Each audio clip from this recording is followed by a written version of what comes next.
Why did it psychic? It's a weird one. Almost always sludge wave. Sludge bomb, sorry.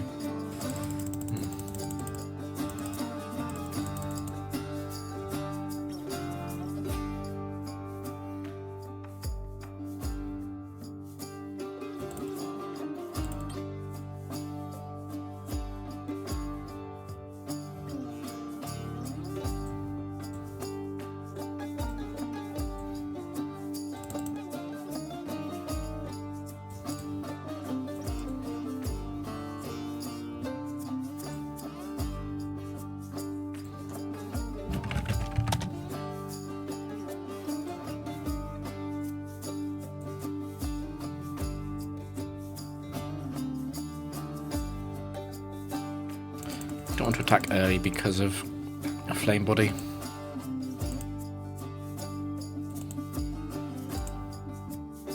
Definitely want to wait for full health at least. There is flame body.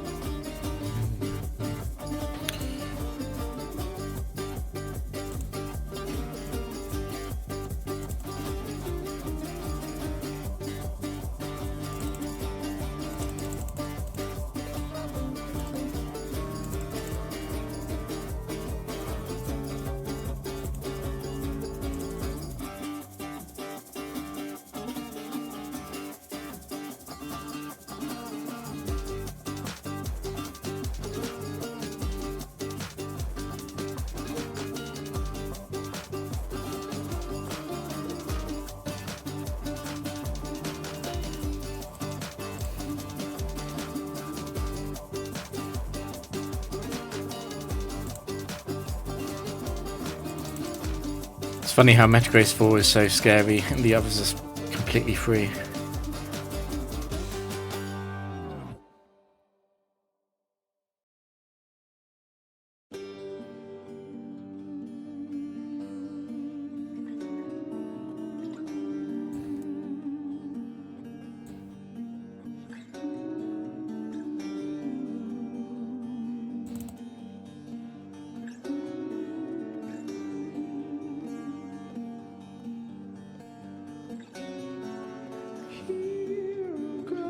Really Barstows, thanks.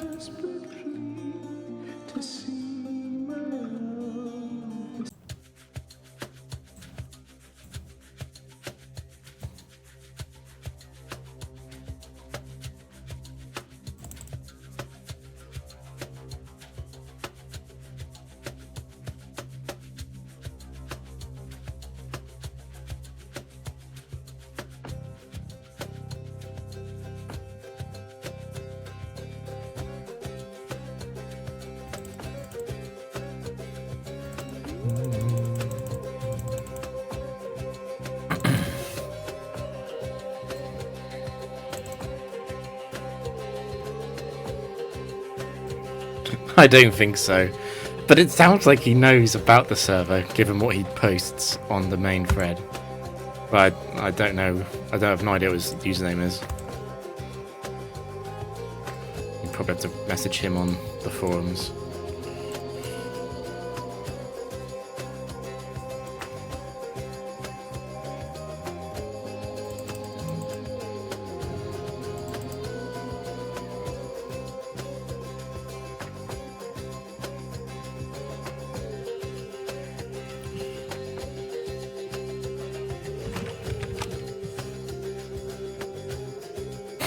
So wait, we didn't actually activate the sash, it just did 186 HP.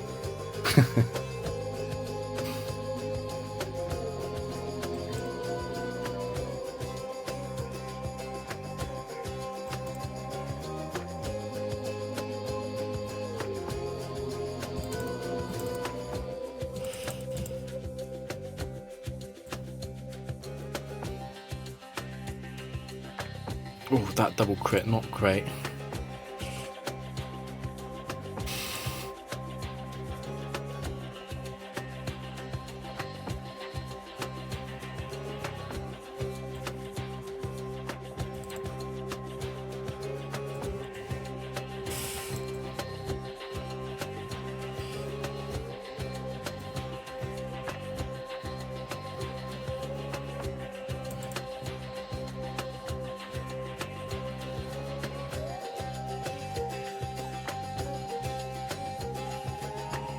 I guess Jolteon coming in second is not too scary because it means there's no Flareon on the team. And obviously the evolution trainers do not do well into Garchomp. I just need to be a bit careful because Latias was frozen.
It's Abomasnow 1 that I'm scared of, to be honest.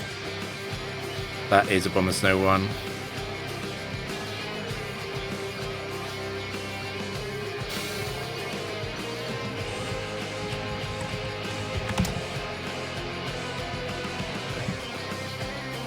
Like, it can't kill Registeel.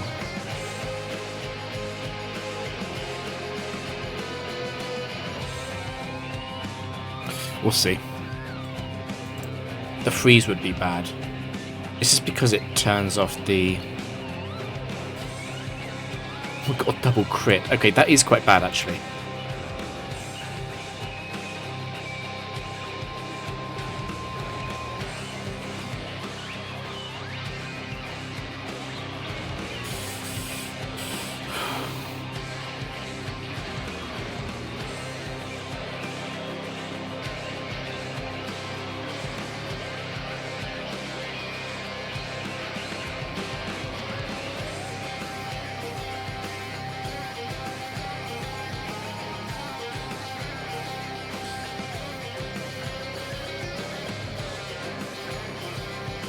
Like, I don't think I attack. I don't. Okay. Well, that's really bad. It has only got 2 Ice Beam PP left, though. So that was... Was it 3 or 4 crits that it got with Ice Beam? Obviously, the fact that it can't use leftovers is bad.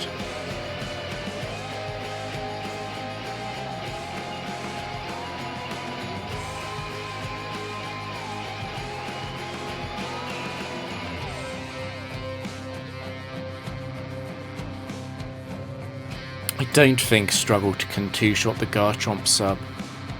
I do think that's Thunder Wave is the best move. Obviously, I do lose the first sub to the Ice Beam.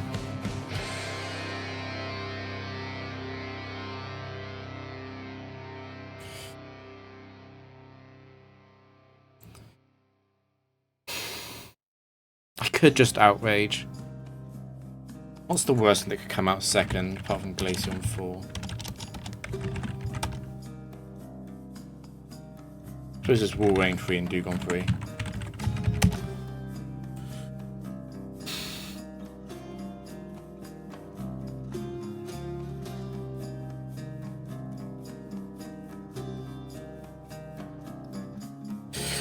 It would be bad if I Swords Dance and Struggle crits, that would be quite bad.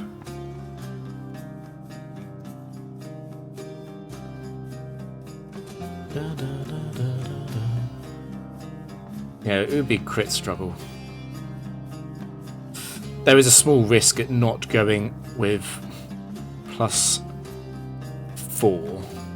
I can't think of an ice type that I would need +6 against.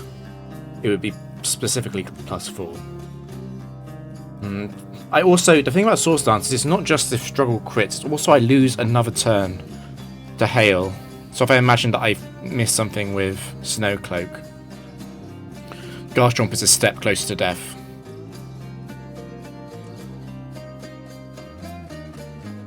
I think I outraged though. It is true that Earthquake would kill after struggle damage, but I don't want to be hit by struggle.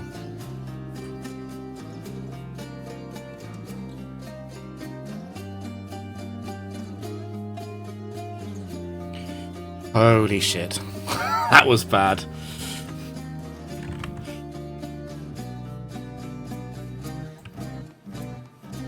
Wow, rip.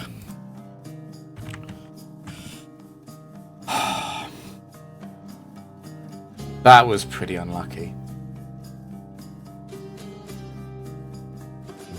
I don't think... obviously going with another Source Dance makes no difference there.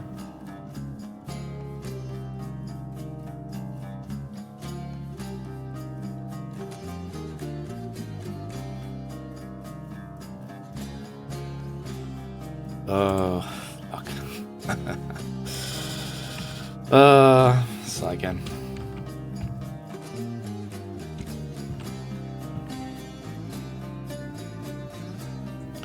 I don't think there's anything I could do differently.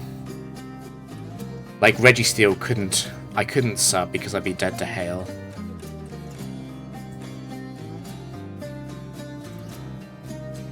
Switching into an Ice Beam Crypt, I suppose what I could have done is I could have let Latias faint.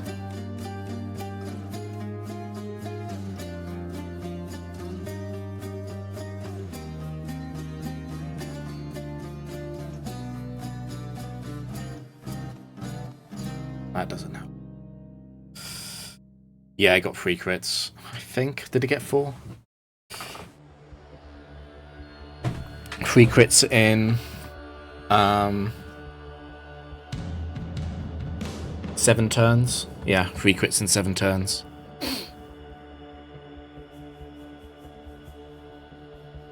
Garchomp is fairly likely to sweep. Glaceon 3 and Weavile 4 are pretty much the worst thing that it could appear. There's no doubt about that. Like, there's a small chance, you know, if Mamo 4 appears, I could miss it. Not Mamo 4. Mamo 3. I could miss this. And then it breaks Garchomp's sub or kills Garchomp if Garchomp doesn't have sub up. But that's it.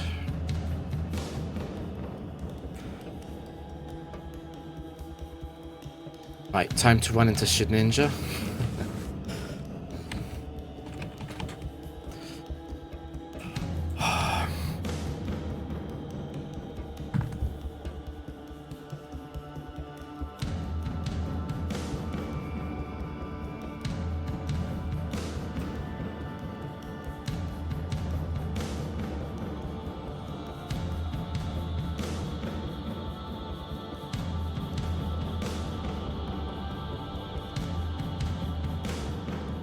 It's funny, I think I lost almost exactly where Peterco originally lost. Let me look at that actually.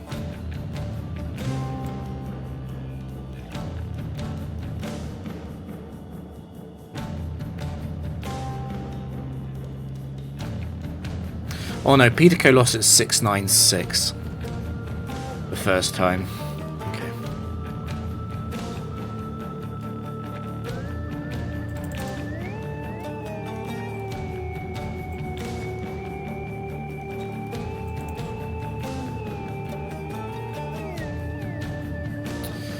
He lost to Gliscor at the 2000 streak. At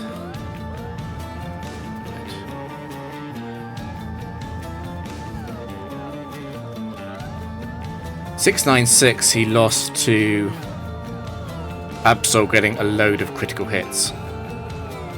And then Swampert came in. Yeah.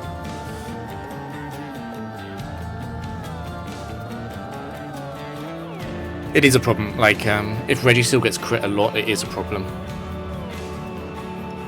Absol is a real threat.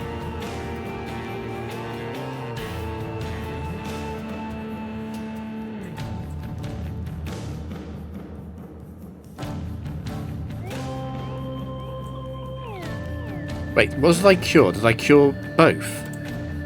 I cured? That's interesting, I've never seen that before. I cured Confusion and Sleep at the same time with the same Lumberry. I didn't know it did that.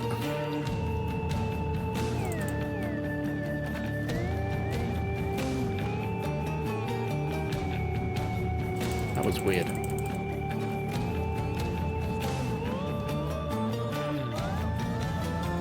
I'm waiting for Shedinja to appear.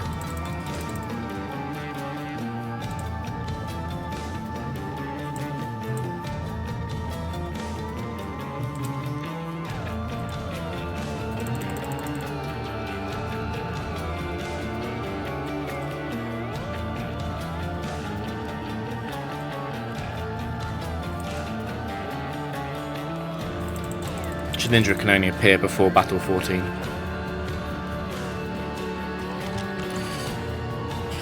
Oh. Oops. Like, I'm not actually that upset about losing because I lost to... because I lost to Bad Luck. I'm not sure there's anything I can do there, realistically. It's the Abomasnow lead, basically, in an Ice-type game.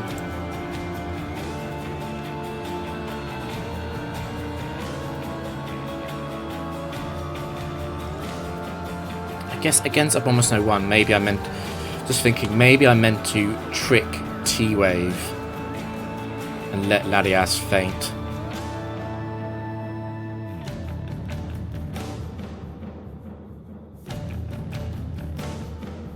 I'm not thinking because I'm tilted, I'm just thinking about it objectively.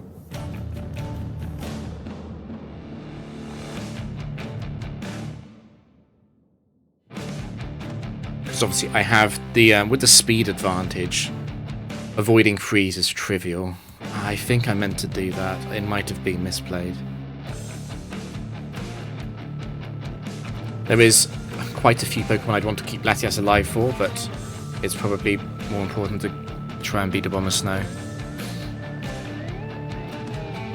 Although if Abomasnow crits the sub...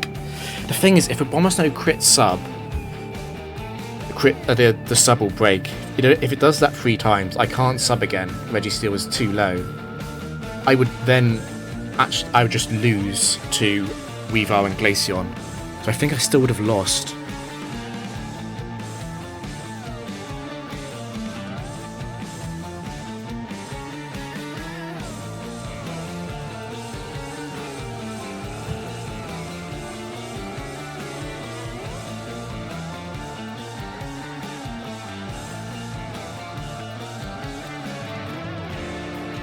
Maybe not.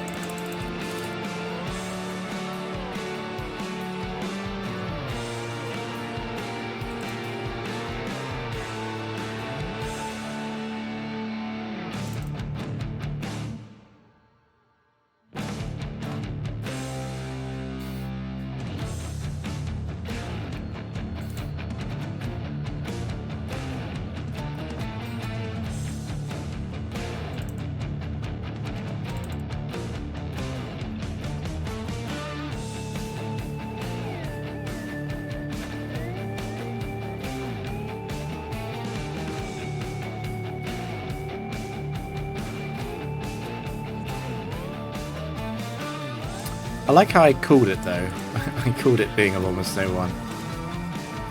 Oh my god, it's going to take a while to get back up to 700.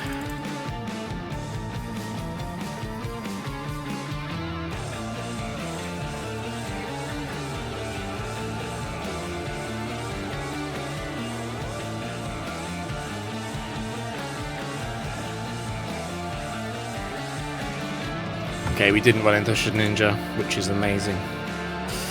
That's amazing.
Oh. Well played.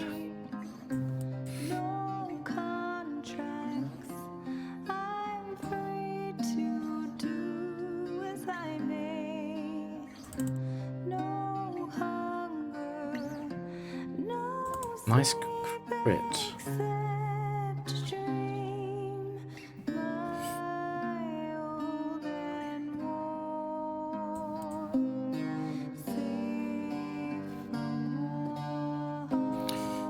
God, this is bullshit.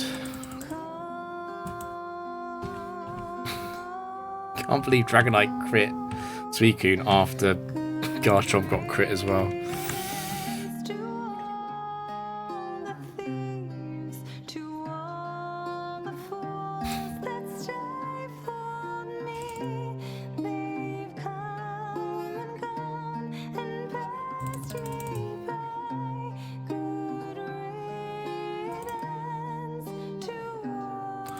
I can feel Shedinja appearing.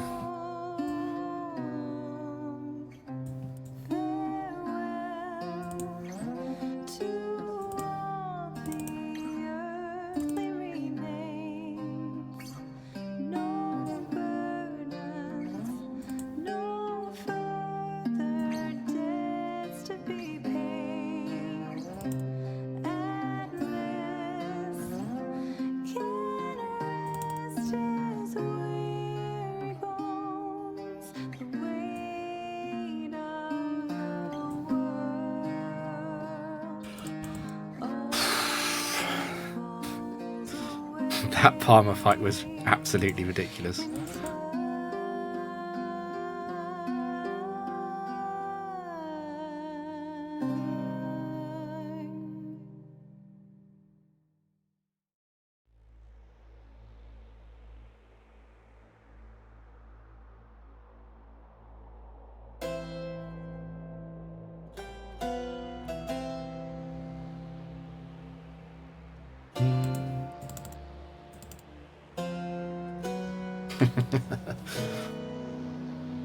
I mean, luckily it takes like 10 minutes to get back there for me, but yeah.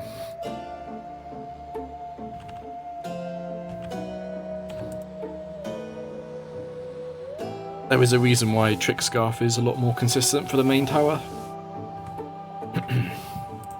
Oops.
good. No Ninja again. That's good.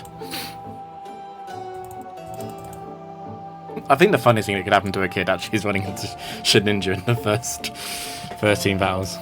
That would be pretty funny.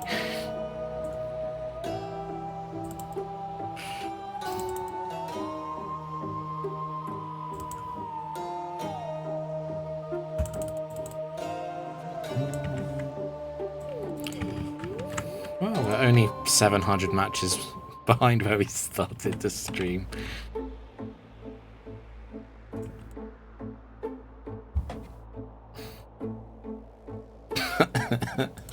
Oh, the pain.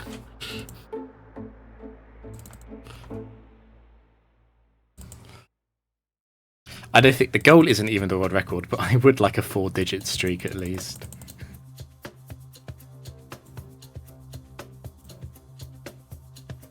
Like if I had lost at 1.4k, I probably would have said that's it for the tower for a while.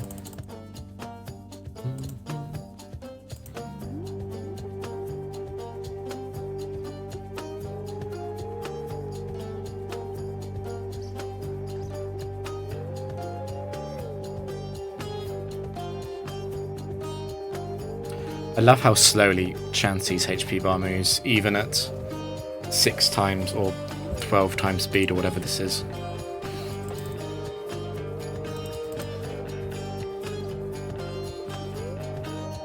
Oh, I saw, who's that guy? Is it Versify? I forgot his name. He just put a video out today on cheating in the World Championships of VGC. I was like, he would not be pleased if he saw this. Verlisify, or whatever his name is. I was like, he wouldn't be pleased. He would be on Carlos's side here. You're using speed ups? Into town?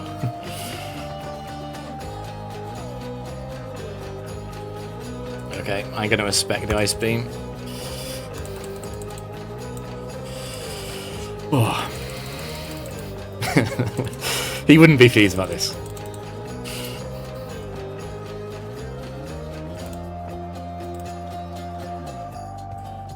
But yeah, I do believe Pitico and Jumpman, specifically those two, even though they have longer records than everyone else, the record I really struggle to believe is the 1k with Selements. Selements is a lot worse than Garchomp. A lot worse. It sets up so much slower. And also because I think Bozo was not as good of a player as Pitico or Jumpman were. I've got a pretty good feeling on how good Pitico and Jumpman were on their teams, given what they post. And they weren't perfect, but they were pretty good. Okay, crit me. Unlucky. God, compare this match to the previous one.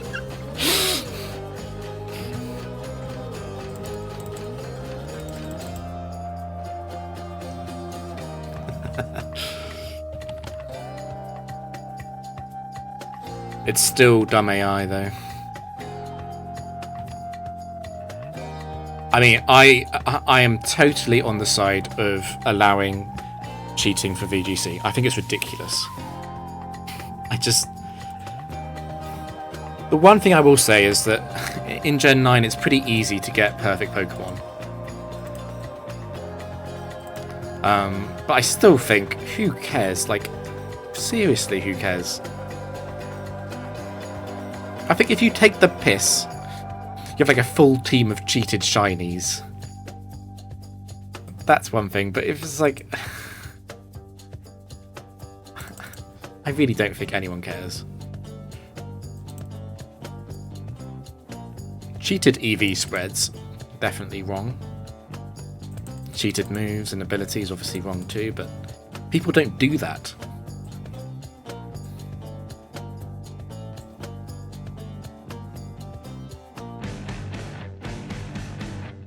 Impressive from Golem 1.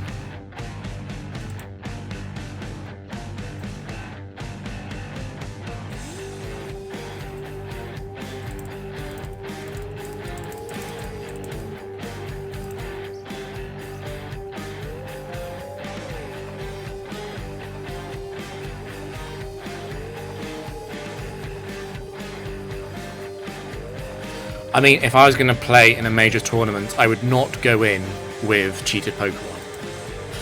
If someone got caught, I would have sympathy for them, but yeah, I would not be going in with cheated Pokemon.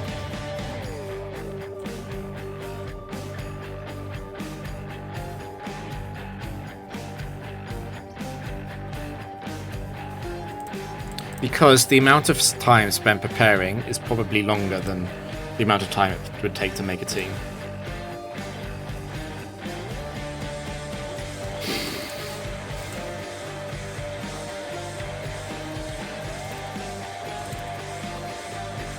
I think I'll need +3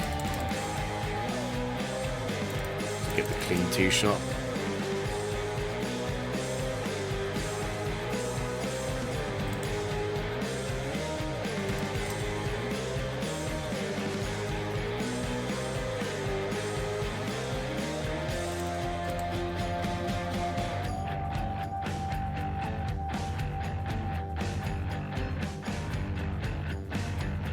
I mean, to be fair, the thing about Gen 9 is that you can just bottle cap everything.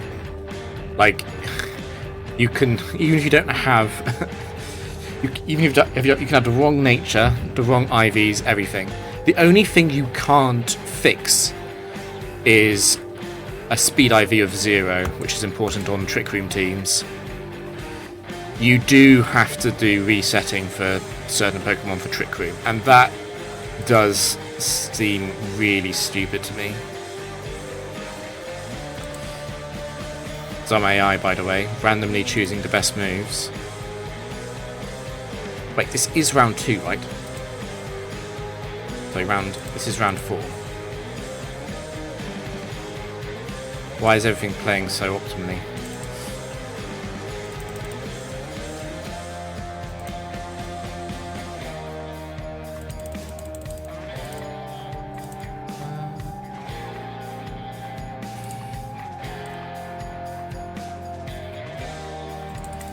So does Trainer 28 have smart AI then? Because Ice Beam into Double Thunderbolt is quite lucky to get randomly.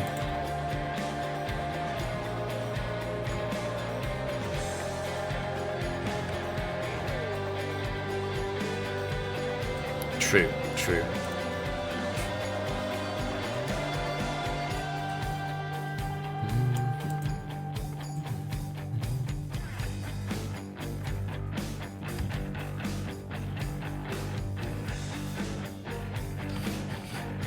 Ooh, I guess the goal for today is probably to get back to 100 then.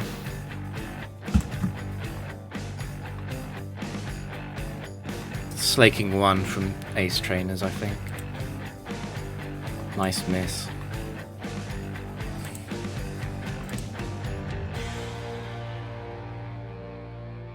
But yeah, I was reading some of Pitaco's posts last night about using this team, and it was full of some things that I felt like I'd also worked out, which is that you don't want to use substitute until the last turn to try and get a full health substitute without waiting forever.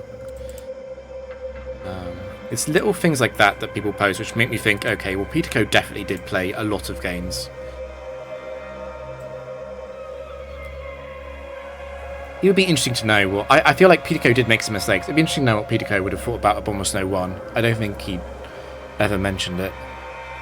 I mean, I faced Abomasnow 1 a lot of times before today and hadn't lost to it because most of the time Registeel just sets up on it.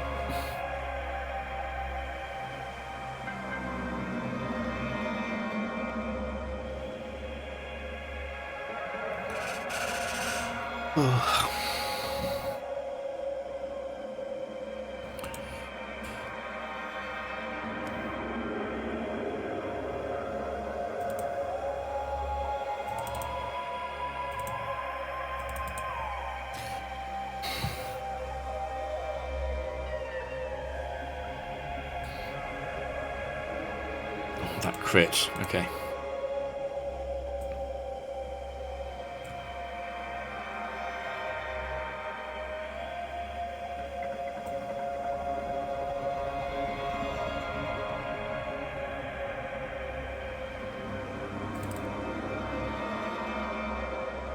It's Porygon 2-2.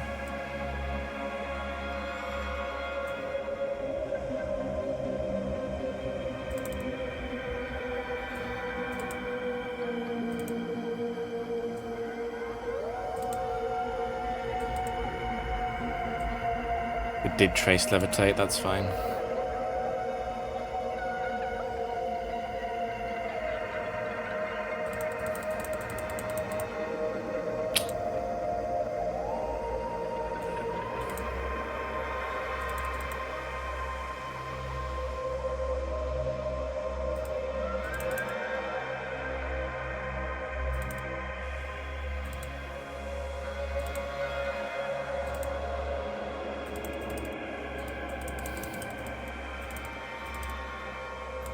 I will say, for a very, very long time, the level of play in VGC was very low, even at the World Championships.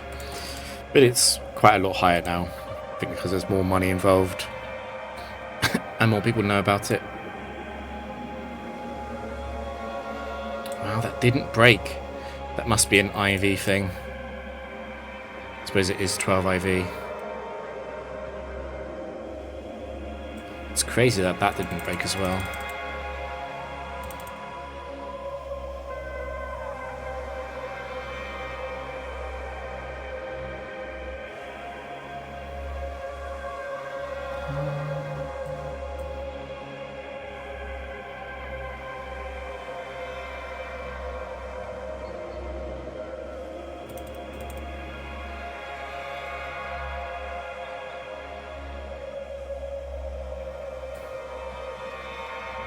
Yeah, I don't think I could just pick up a VGC format and without practicing get anywhere.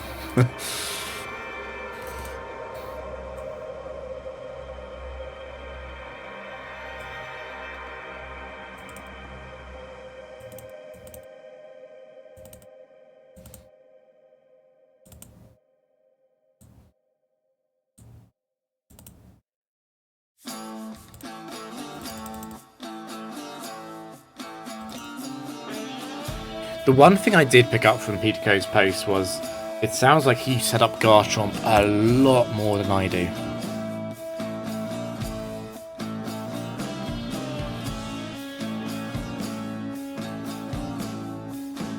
I've had a lot of failed Garchomp sweeps though. It's stuff like Latios 3 coming in, breaking the sub and dodging Outrage and then killing.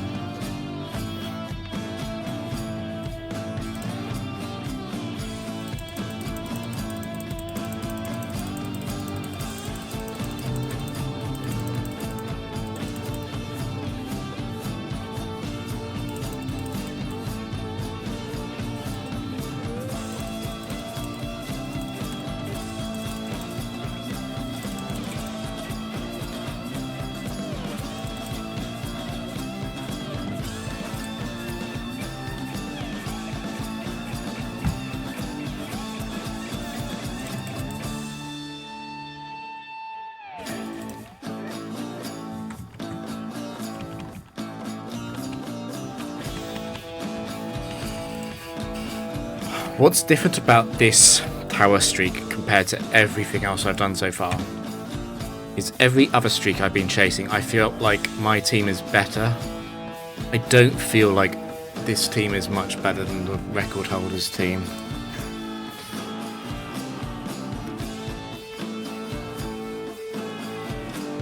There's going to be a lot of luck involved in making it if I do make it.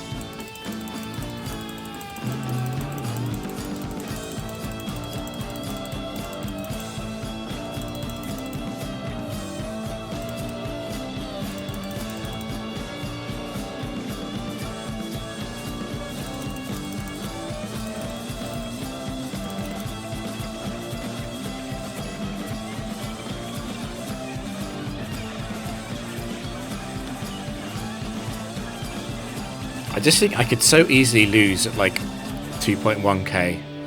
That could easily happen. I would feel differently. If I felt like this team could solidly do 4,000 wins, I would feel very differently about this streak.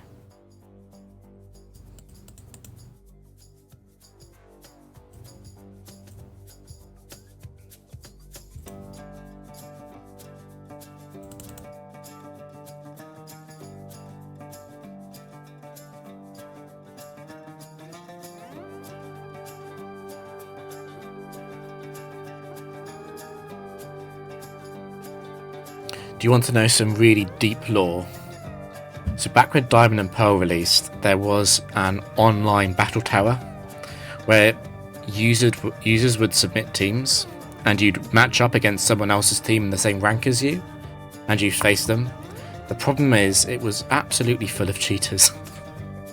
I remember that though.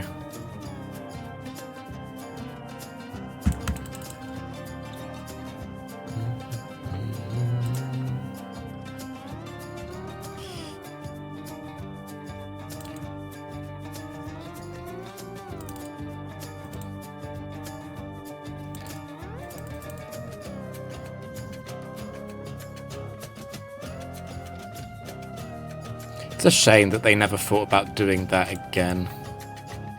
Oh, interesting. It's...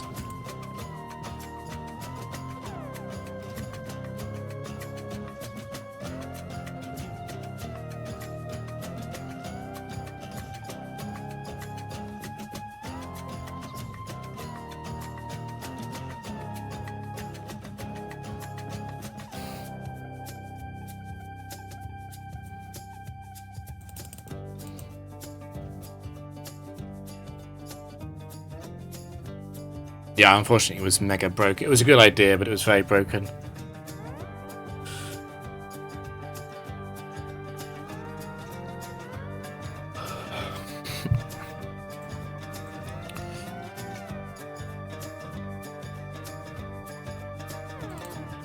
It's funny, I never got to look at Scizor in the tower and not think about the really famous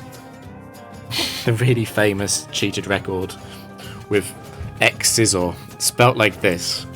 There's a Scizor, and they were listing his move, and they put X Scizor.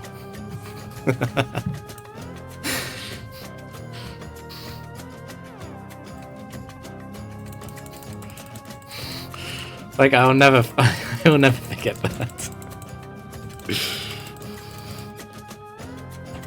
He's like, when Scizor uses X Scizor. Like, that was a well-timed crit.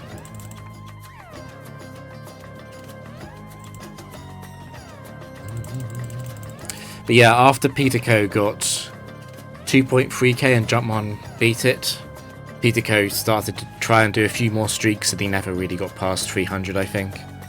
And I kind of get it. I feel like you blow your emotional load by getting that far.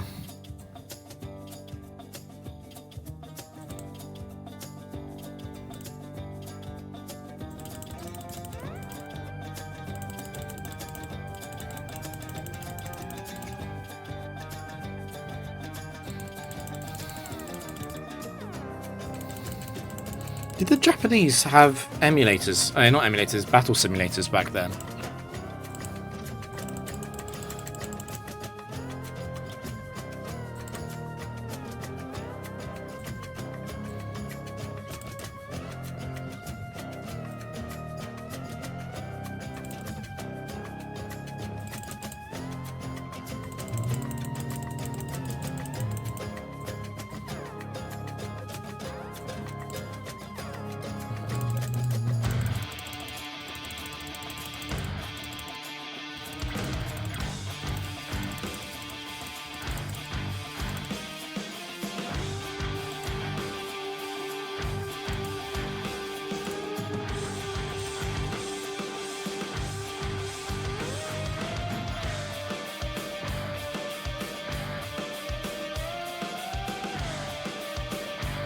I'll be honest, I completely hated Pokemon Online. I thought it was shit. Felt like Shoddy Battle was better, unironically. And obviously Showdown was better.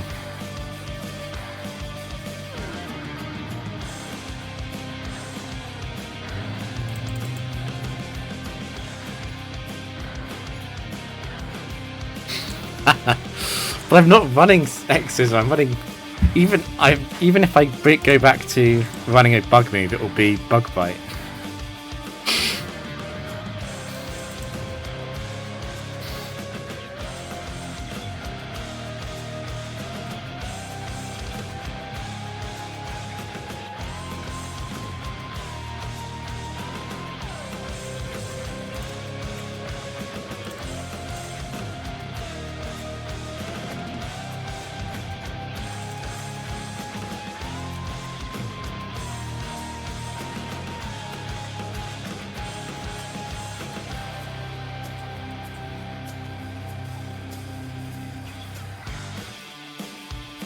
Like, of all the Pokemon that can use ice moves and threaten to kill Registeel with a bit of bad luck, Medicham 4 is definitely the biggest one.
Quick Claw Manectric 2.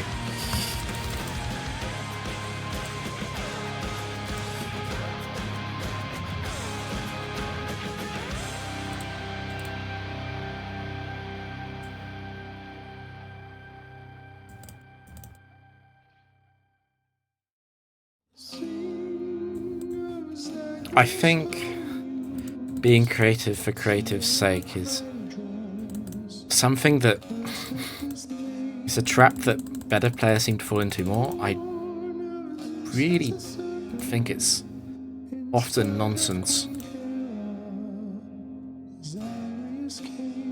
It's another thing that good players do too much is try and find weird ways to win instead of just doing the obvious thing, which is often correct.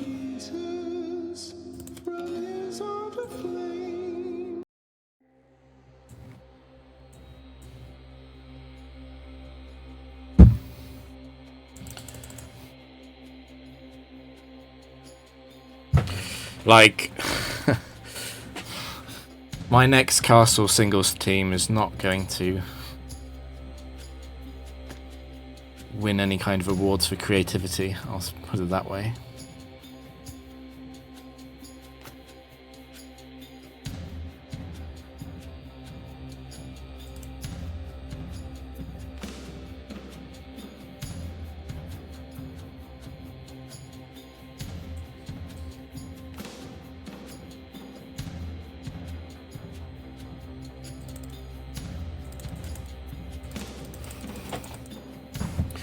There are a few situations where it is genuinely correct to do something weird.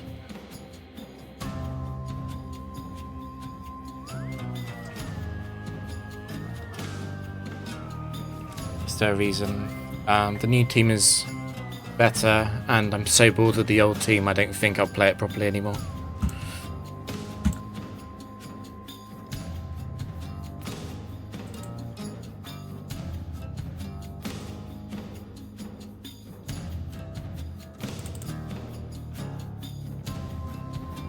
Like, 2.5k in tower is going to take around 50 hours.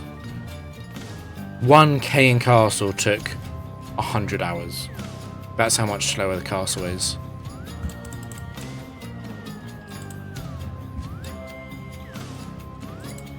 And it's not because I'm slow, because I think I'm actually quite a lot faster at recognising sets in castle than most people are.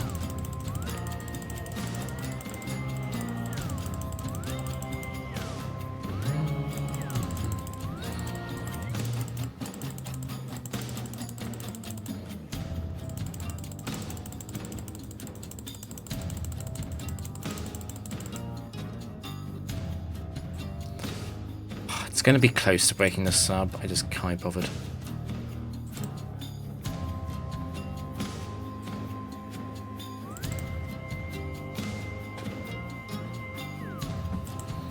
The trap of Castle is the fact that you can plan out the entire match.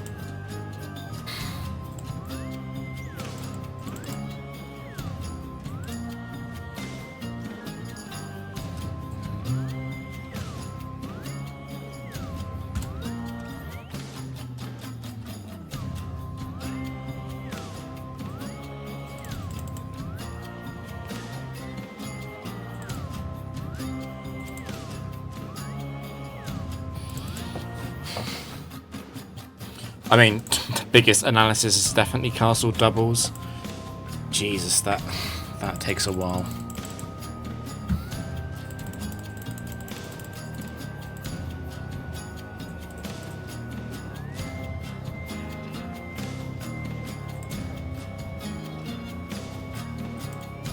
The problem with setting up Registeel is that I know you have a way to stop it with Heatran 4. I know it's going to come in second as well.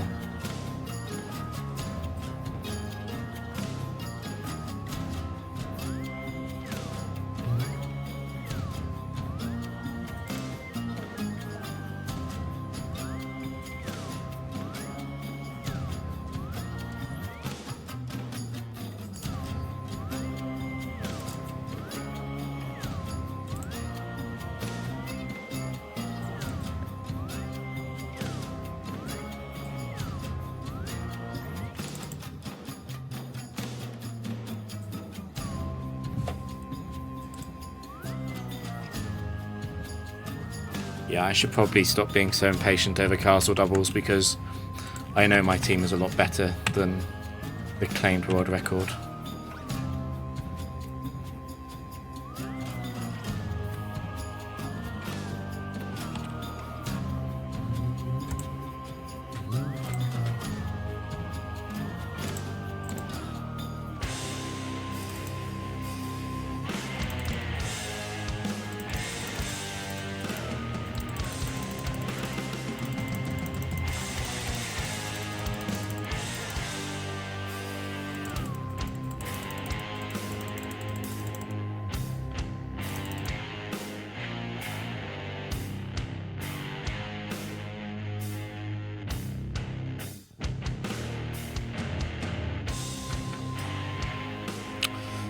After paralysis is probably not correct to go for sub.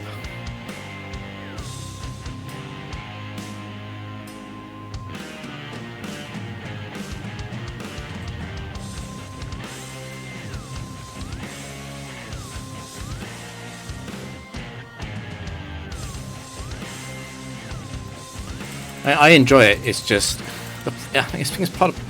I feel a pressure to play faster on stream.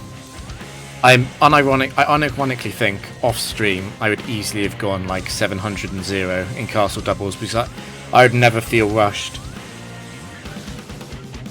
But on stream, after like thinking for like 15 minutes about a match, I feel a pressure to do something. And also I can't just start and stop the stream constantly during the day, so I feel like I have to play it all in one sitting. And it does make me play worse.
There's a problem. The problem with a lot of the records in the tower is different because it's just about the team and a hall. The hall and tower is sort of easy. You just look at the team and think, you know, can this team actually do it?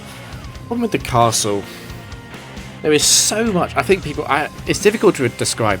There's so much skill involved in using points right and scouting right and thinking about the match and optimizing wins. You know, not just can I beat this team, it's what do I need to raise its level and what do I need to drop the level of. There's so much skill in that, and it's very difficult to separate that from the player. And there are some write-ups where they clearly understand that, and there's some where they don't, and I'm very suspicious of the ones where they don't, because you lose points incredibly quickly in the castle. The arcade is very similar. The arcade is, if you are not good at the roulette, I don't think you can get past 70 wins. I really don't. And if you're very good at it, it can make up for a lot, obviously.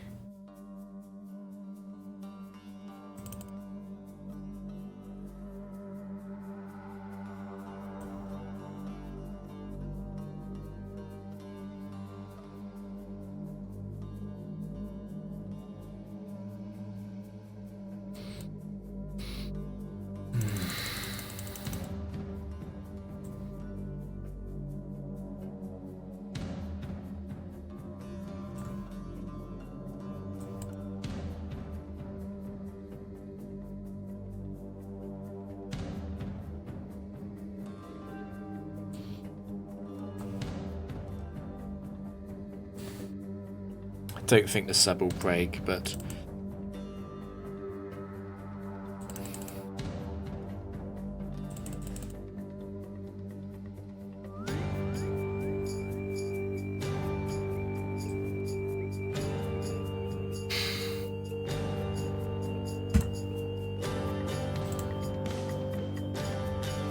it's a big crit actually. I guess gonna have to attack. I'm not gonna have time to sub anymore.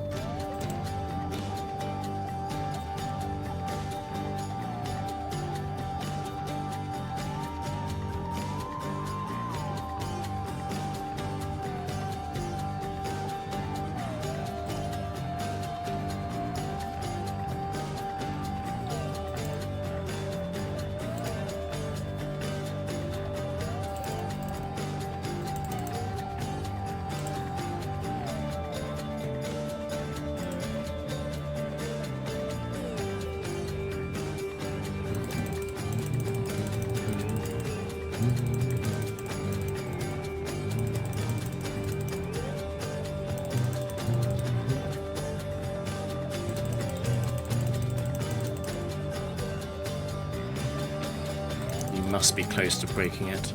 There it is.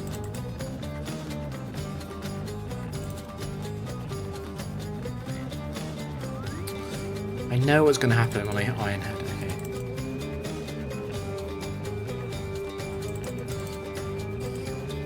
Okay. It's funny though, I was thinking about changing Registeel's EVs earlier today, but after losing to a Abomasnow 1 like that, despite having much higher defense EVs than the old team, I'm not going to change, I don't think.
It's not good news.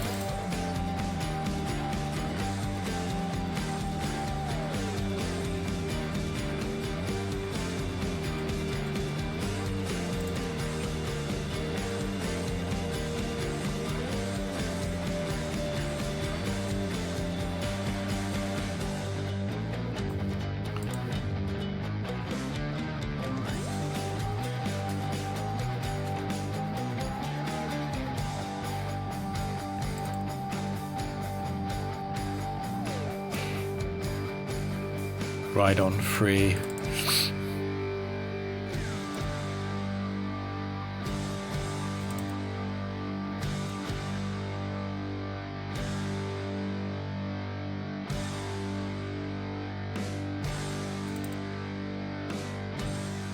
What was the name of the trainer who beat me? I wasn't actually paying attention. I know it's an ice trainer.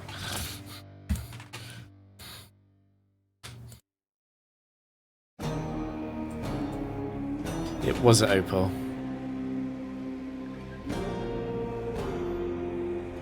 Because there's Lado as well, isn't there?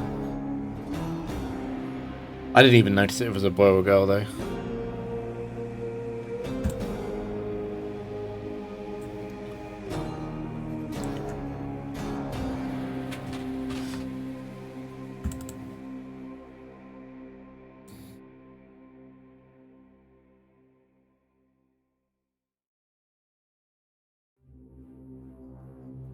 It's funny though, isn't it, how important those ice trainers, also the Eevee idols as well, because it's quite a big deal to have a tiny pool of Pokemon on multiple trainers.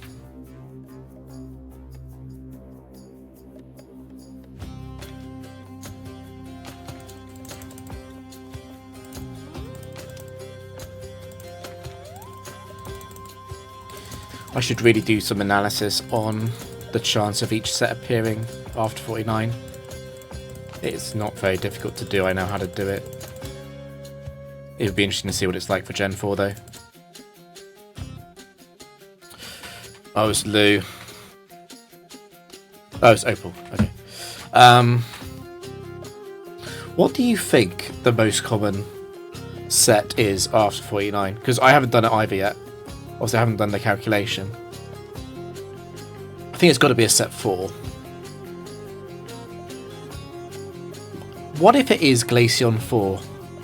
Because Glaceon 4 is all of the trainers who... A lot of the trainers who run set 4 Pokemon have it.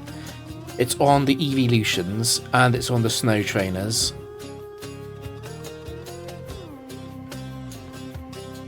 It's not on the PIs though, and it's not on the Bird Keepers. Maybe it's not. What if it's Vapor? No, it can't be Vaporeon.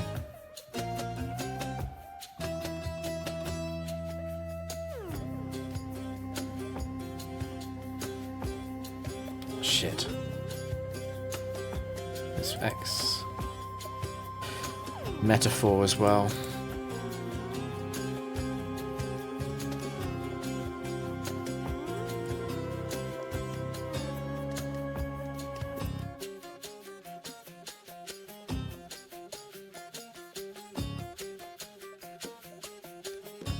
What is the most common thing? It's a good question. It is a good question. It might be Regice actually. Regice or Articuno or...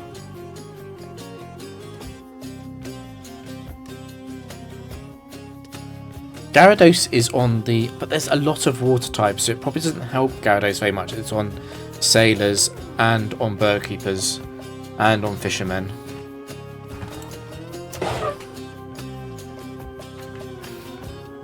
I suppose Gliscor is on quite a big mix of teams as well.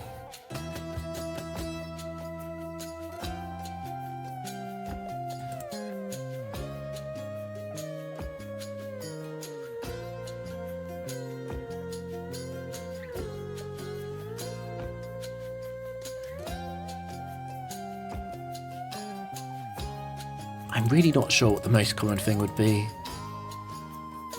Oh, it might be something like Metagross 4 actually. Set 4 Explosion.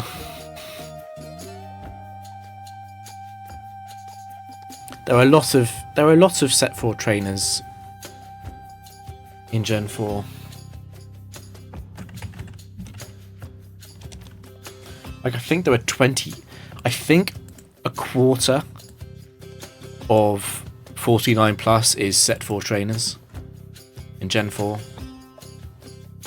Obviously not all the Set 4 trainers can run every Pokemon.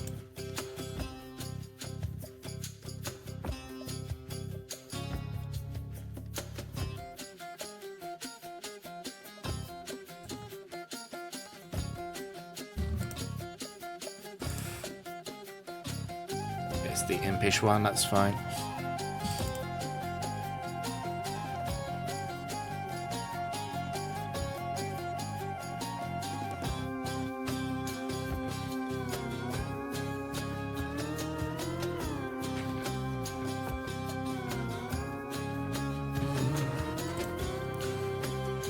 Still wrong Empoleon.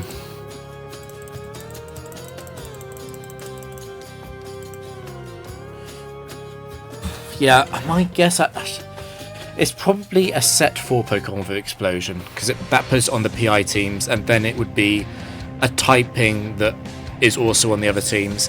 That's probably most common. So perhaps Golem. Perhaps Golem 4, for example.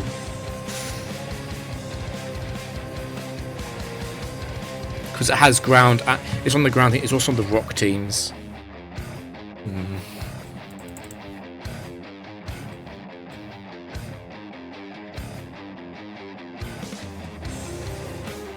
There are some Pokemon that I know are really rare. Like Gliscor 1 is very rare. Very, very rare. Gliscor 1 is a sort of Pokemon you might never see in 1,000 games.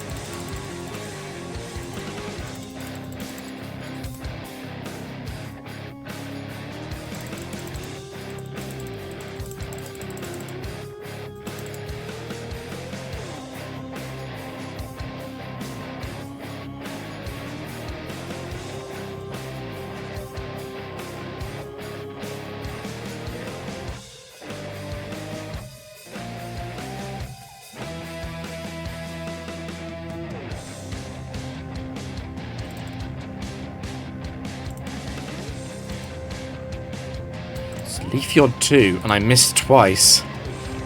That's... okay, it got stuck on Curse, though.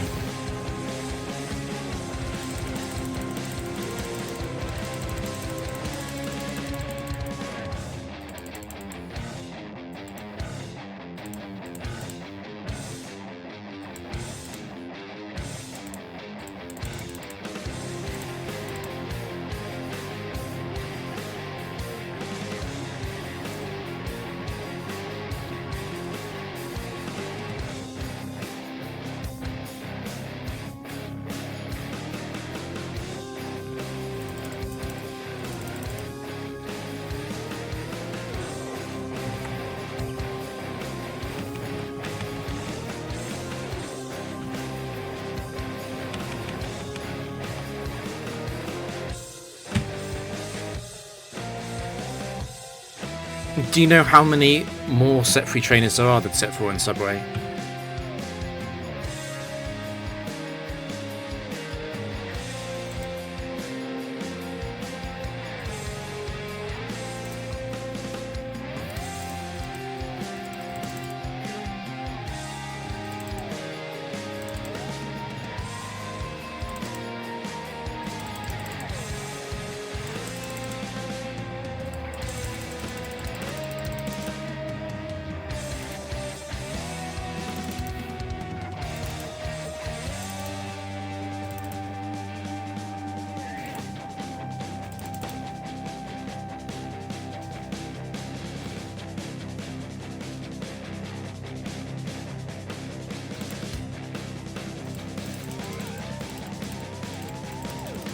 Oh, it's probably a list of it somewhere. Yeah.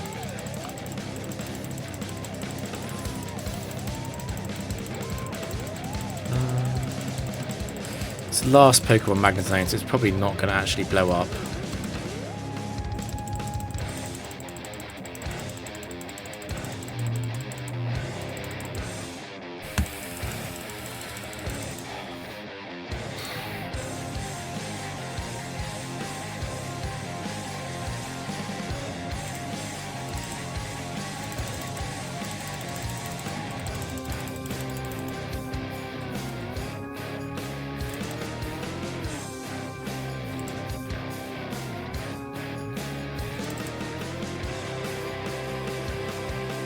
Scarftar.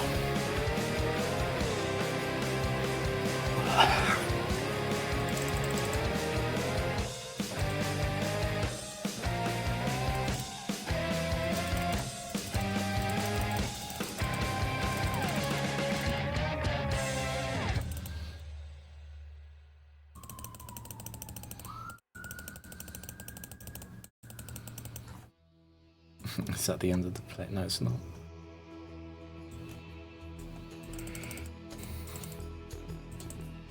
This Toxicroak's been pretty good at getting critical hits.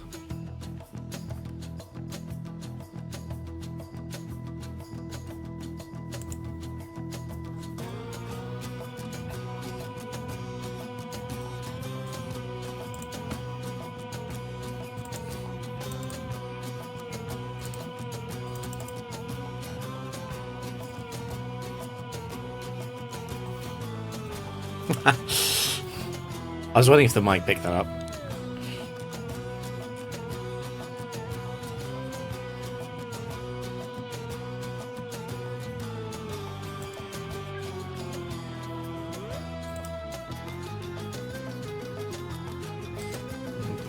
That's Blaze, so it's always going to break the sub.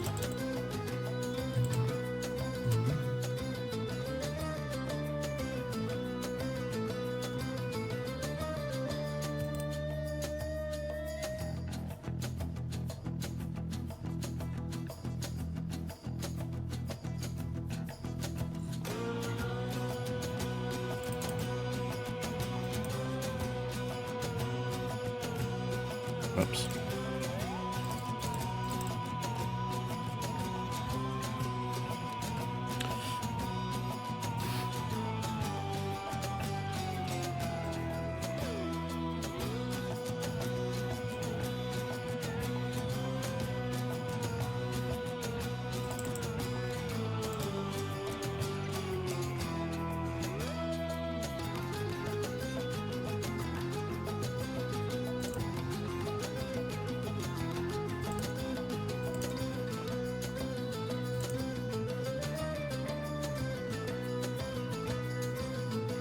Hey Zan. Unfortunately, we lost today.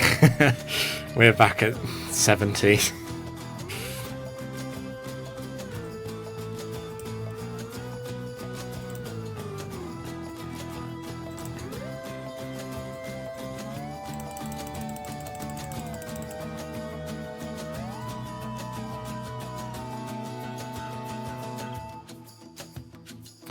What did we lose to?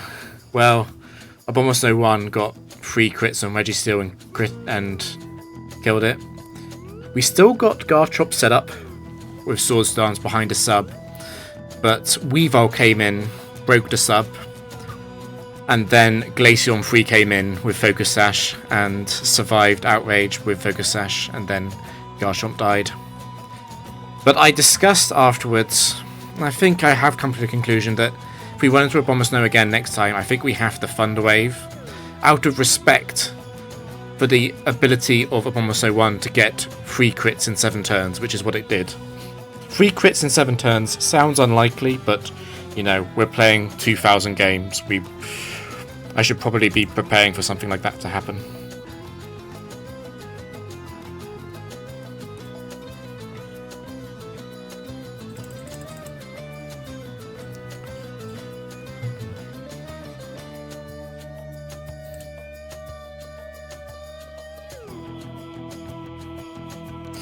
So yeah, we are back at 0.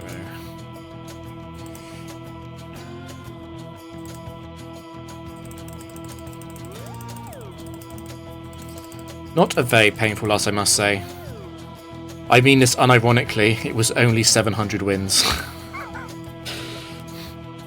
And I lost to the kind of bad luck that is kind of acceptable.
CPU partner, now that's hard to do.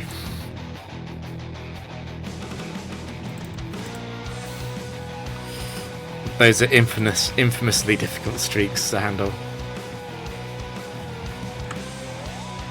Are we on 77? I'm kind of hoping that I accidentally forgot to count one.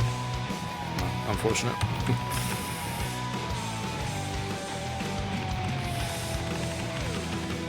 Yeah, 48. Getting over 100 with the CPU is very difficult in basically every game.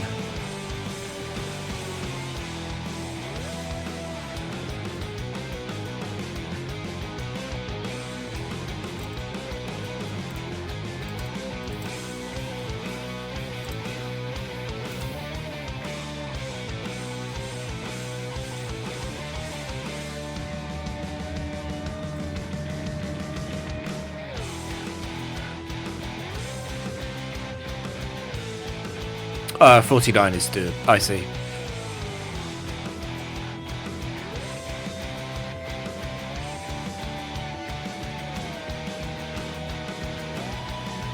Yeah. In some ways, the fact that it was Weavile 4 and Glaceon 3 in the back is more unlucky. But yeah, 3 crits out of 7 is not the kind of bad luck I can assume won't happen.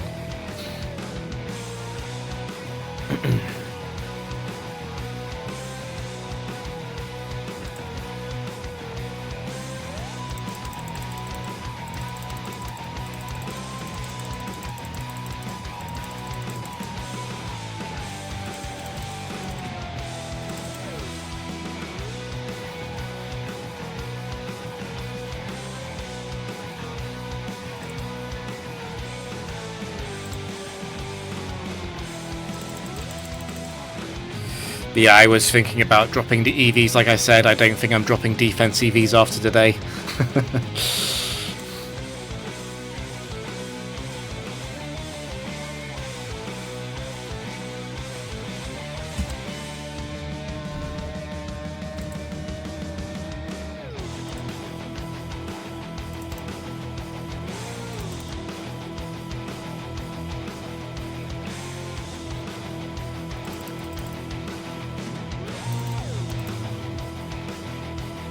It's non-stab. I think I'm probably okay.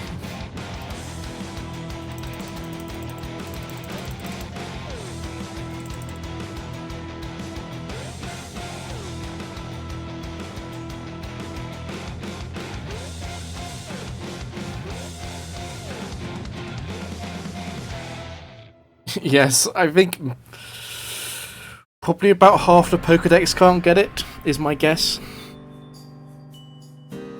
In any reasonable amount of time. Because it is quite difficult. Probably a lot of things above sort of 460. Including RNG Manip. I'm not sure then. That does change it a lot. Still, you need to be able to kill whatever you deem the weakest Pokemon to be.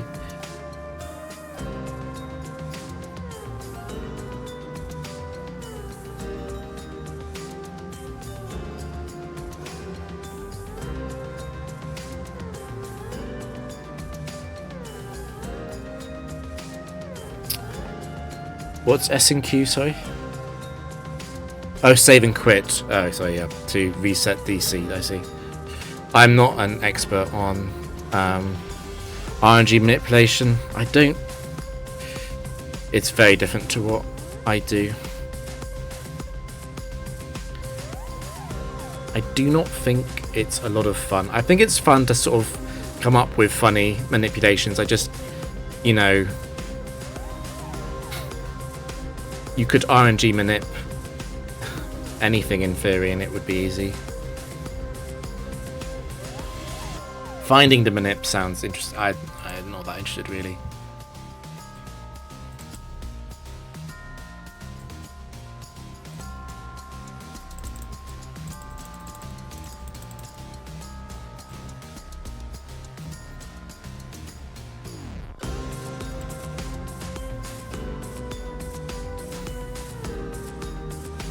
Yeah, I'm actually planning on doing a factory video for Gen 4 for, in inverted commas, all skill levels, hopefully.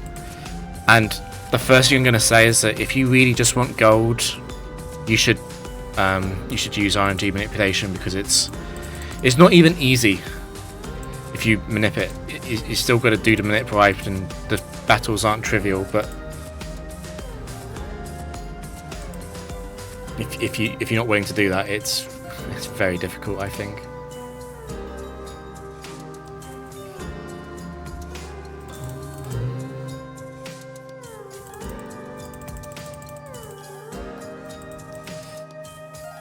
I know you're Abomasnow 1. Or you're Abomasnow 4. That was Turner. It was Turner.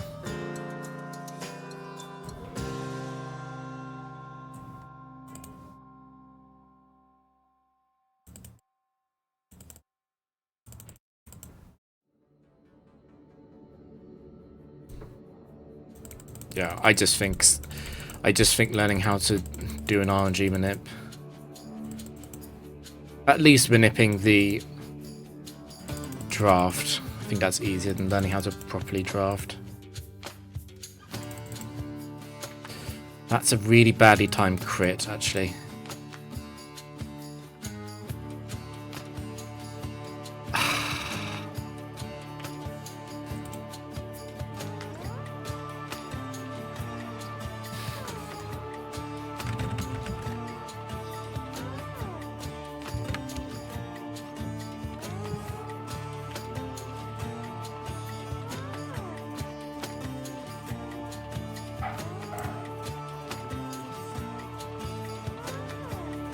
I see. Okay, fair enough.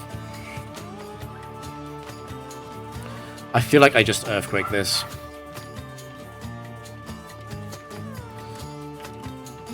Because of how unlikely Latias is to be able to actually do anything except a single flash.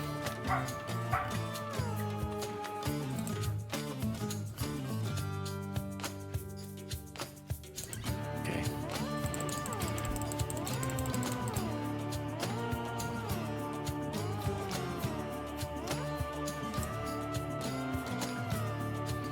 The issue I have with the factory is that I don't think... Like, I think the level of the level of ignorance I'm probably working with is people who don't know the base stats of Pokemon, which is most of the player base. And I think if you're that new, it's going to be rough. It's going to be a very long grind. It's probably just going to be resetting until you... or redoing attempts until you just have a good enough team to force it.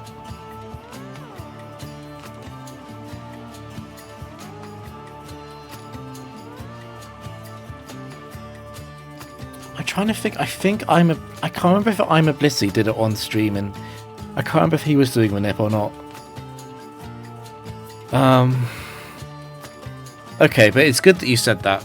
It means I won't put it in the start of the video automatically.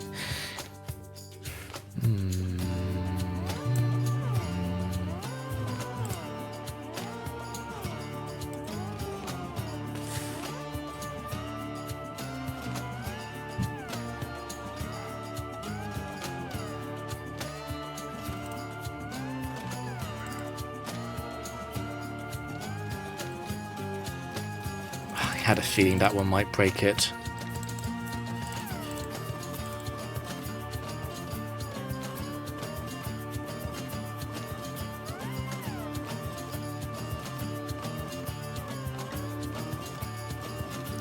I got a really strange comment on one of my earlier videos. And I'm not saying this is true. It was a really strange one, saying how Worcester was cheating everything because of how he does extended manips. And I had to respond saying, I just have no idea what you're talking about, I'm sorry. It's not that I think you're wrong or I think you're right, I have no idea. Because I don't do RNG manips in Pokemon. Apart from to soft reset or to RNG manip for egg hatches and stuff. So yeah, I got, he said he's a master of RNG manip and that he knows that Worcester's cheating. I was like, well, I'm the wrong person to tell. I have no idea. It would surprise me. I'll put it that way.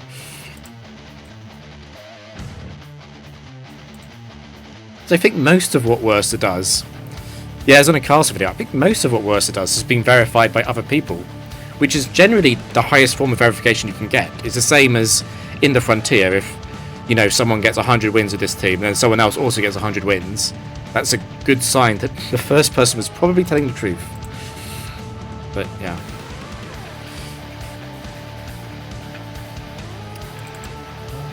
I don't think he was talking about I think he was talking about like a speed run for a certain game, but I was like, I don't know.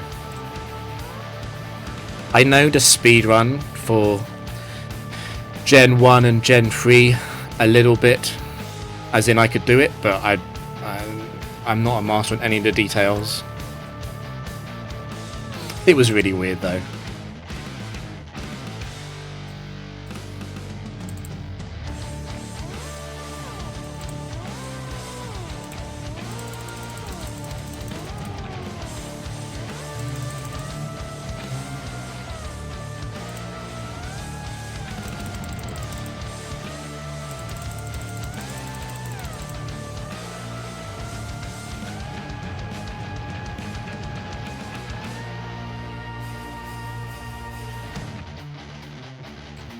I think I just want to stop the music for a second because I want to ask you a question. The main question I have is, you say it takes a while to learn how to do RNG manip, which is fair. I understand that, and I believe you. I believe you, to be clear. My question would be, now that you know how to do RNG manip, how many tries do you think it would take you to get gold? because I think like that's the other part of it. Because the thing about RNG manip is that although it's hard, if you say it's hard, I believe you. At least you're learning it, and then when you learn how to do it, I'm guessing it's fairly consistent, as in like you could do it within a few hours. Whereas I feel like most people probably struggle to get to the gold symbol fight more than sort of about 30% of the time. Yeah, I understand that it's execution based, but so that's basically, I suppose that's basically my question is how difficult do you think the execution part is in terms of like, do you think you've got like a 40% chance of pulling it off? Or not messing it up enough that it badly changes the result?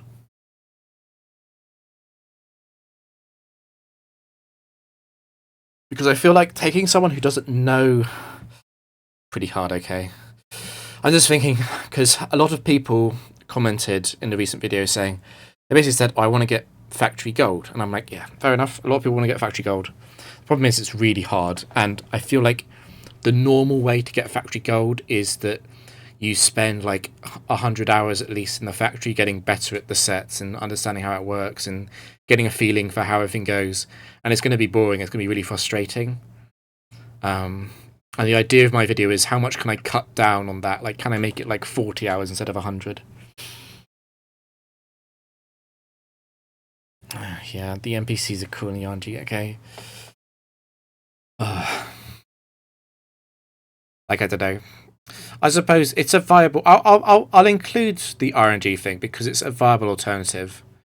The frustration with the factory is that you can... Like, the frustration with the factory is that you could go into the factory as someone who knows a bit about the game. And by that I mean, like, you know your type matchups. You know that Latios is a good Pokemon, but Hypno isn't a good Pokemon. And you could get a streak of like 40. That's pretty realistic, I think. You know, maybe even you could get into sort of the 40s, maybe without getting gold, without really knowing what you're doing. And then later on, you know, like a week or two later, you might be much, much better at the game, but you might be really struggling to get past Battle 40, even though your first run did it. And I think people struggle with that because most games have some kind of like progression, like in Hades, for example. Your first run in Hades won't be very good compared to your 10th run. But there's a lot of luck in the factory.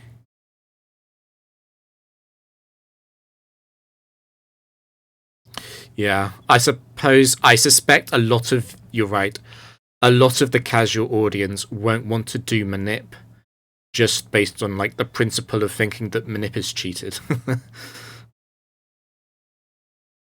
Yeah. Well, it's difficult. I'm trying to think of a way to plan out the factory video in a logical way, and it is difficult. Trying to impart as the problem I have is that when I say something, I don't want it to be taken as gospel. So, you know, there are situations where you might take a slightly worse Pokemon because it fits into your team better. There's a lot of things like that. Or you would normally take Infernape, but the next match is a water specialist and it's match 7, so you don't take it. There's lots of things like that. I suppose the only thing that's different is it's not a speed run, but I guess that doesn't change a lot because you only get one shot at it anyway. There might be some more forgiving timings with a more forgiving miss that take longer but are safer. But yeah, it would still be learning how to RNG manip properly, and I suppose that's not an easy skill. Okay. Well, good to know. Thank you for that.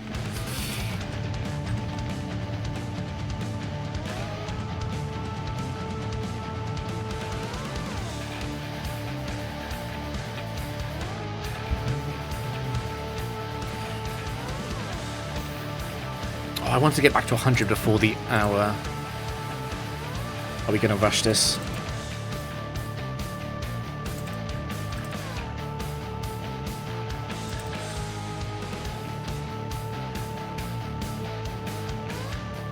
Yes, of course you are Weavile free.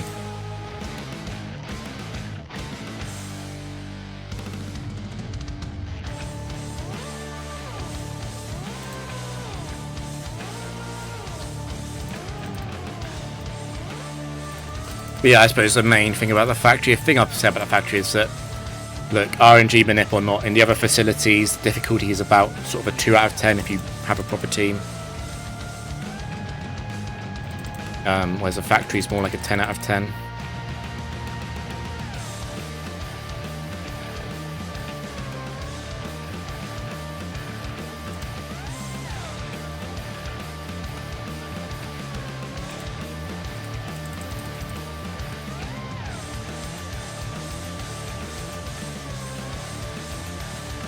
Yeah, it is really easy. If you can't get gold in the other facilities, it's some kind of fundamental knowledge issue. Maybe, because you can get one unlucky loss, but you should be able to get it in a few tries at worst.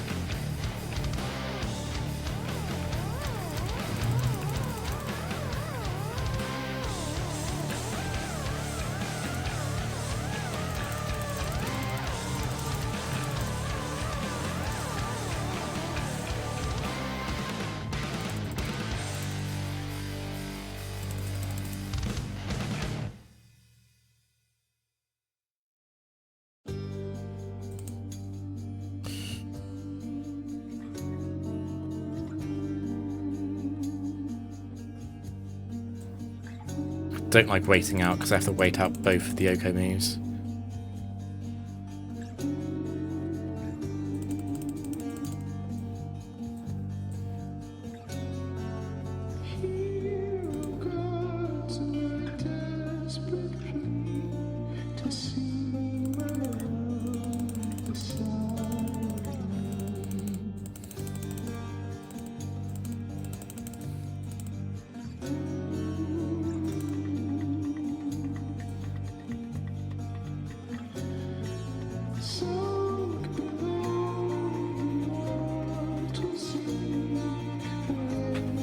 Oh, thank you.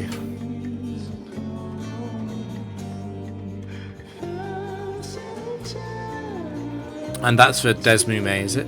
Or DS Mume, I have no idea how to say it.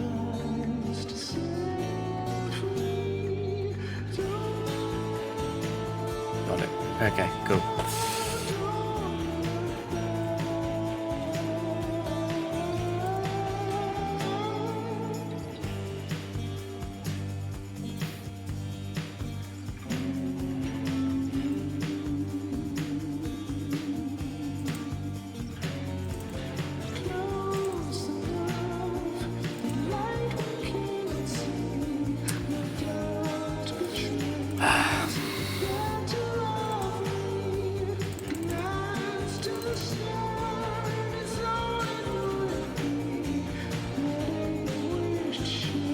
Yeah, if you want to, but don't worry about it. It's not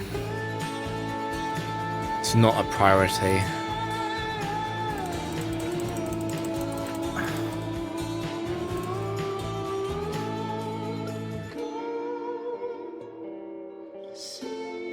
I suspect most people won't want to do it anyway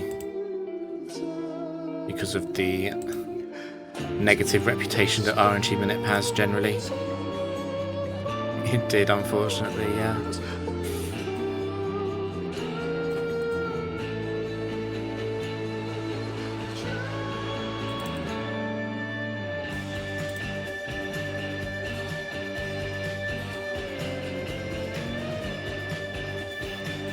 I'll highlight the loss later.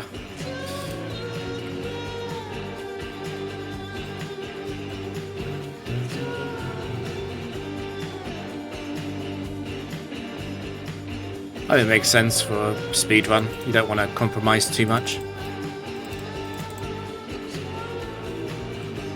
Is there a speedrun category to just... I know there's a speedrun category to do the entire game and then run the frontier. Is there a speedrun category to just run the frontier? As in, you can use whatever you want, you can pre-prepare it, and then you just go and beat all the gold symbols. I think that would be a fun one. You know, RNG allowed or not allowed.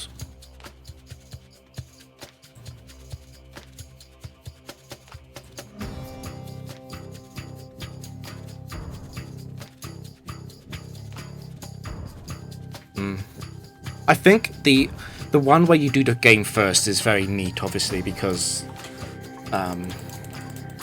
like it includes getting the Pokemon, but I feel like most people probably don't care too much about watching training. EV training in particular. Okay, got it. So no one's done it before. That's fine. Because I was thinking about that the other day. I was thinking what actually would be the best team to just steamroll a facility with. It probably would. My guess would be a Swords Dance Garchomp. I'm not sure what the best thing to steamroll the ball would be. It might be Choice Specs Raikou.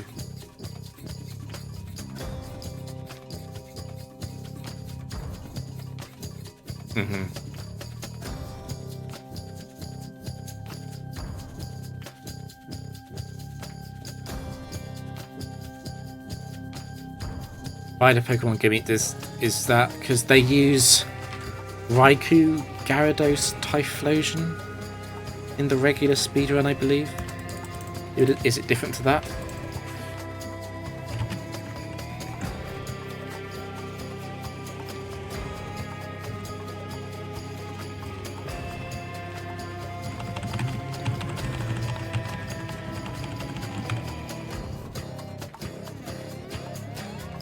Yeah.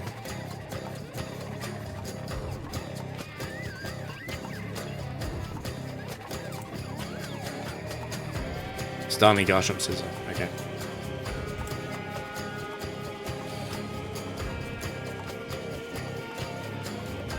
It was a combination. It was a very bad matchup overall. Bad RNG. Also, potentially a small misplay. I'm wondering about Thunder Waving on turn 2 about Abomasnow.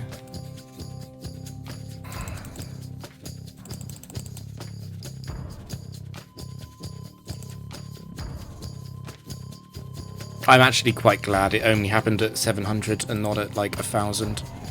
That would be pretty devastating. Infernape Zelf Garchomp.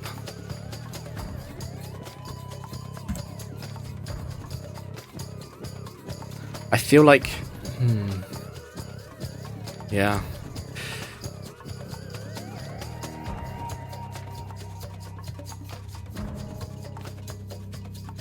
There's a few interesting things there. It's like if there's anything is allowed, there's stuff like, what if we just came in with Choice Specs Porygon Z? Like, what does that lose to in the early rounds? You just be clicking Tri Attack.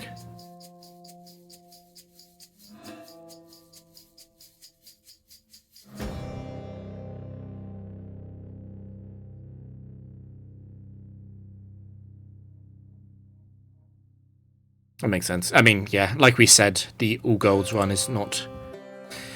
It's not very difficult to get the golds. The hardest one is the factory, and your Pokemon don't matter for the factory.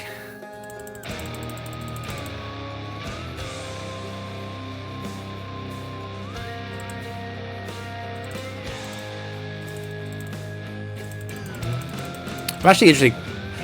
You have a lot of experience going for the gold medals, obviously.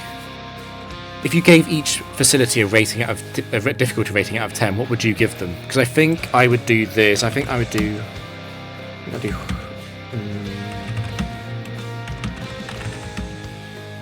Yeah, Gen 4.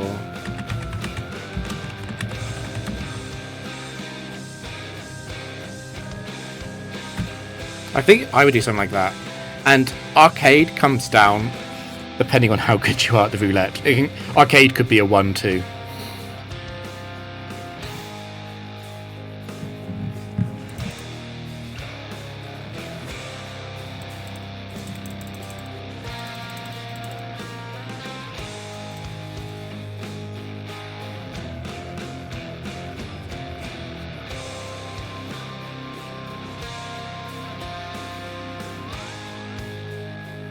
Fair enough, fair enough. Okay.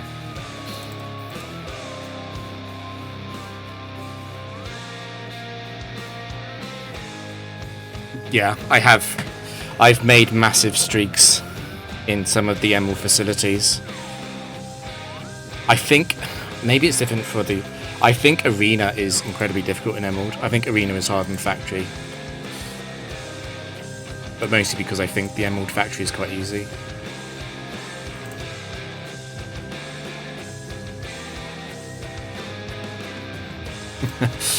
That can happen in Hall.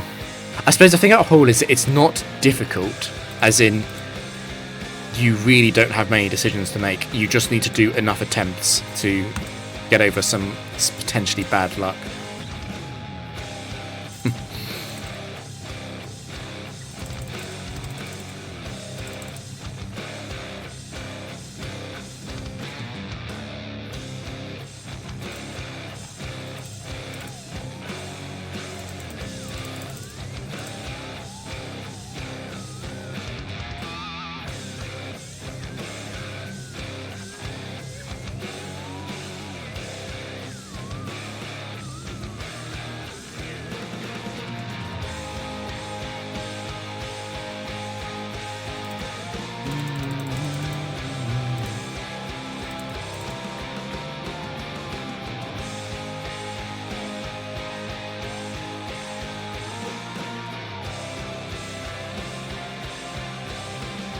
If you have an active streak in the Emerald Tower, the thing is, I've never really played Factory with fixed IVs in Gen 3. I would say it accelerates the difficulty a lot, obviously. I'm not sure exactly how much harder that makes it.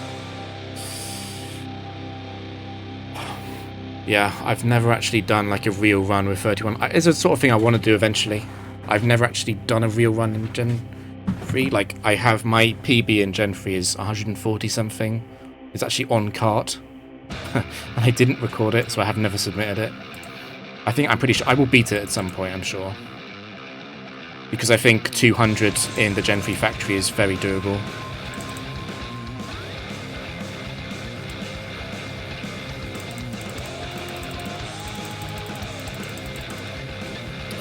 But yeah. World record is still by LRXC, it's 155, which is a good record for now. The open level record is only 120, but it's ongoing. So Wildcat has just been sitting on 120 for like a year or something. Just hasn't played it yet, hasn't continued it.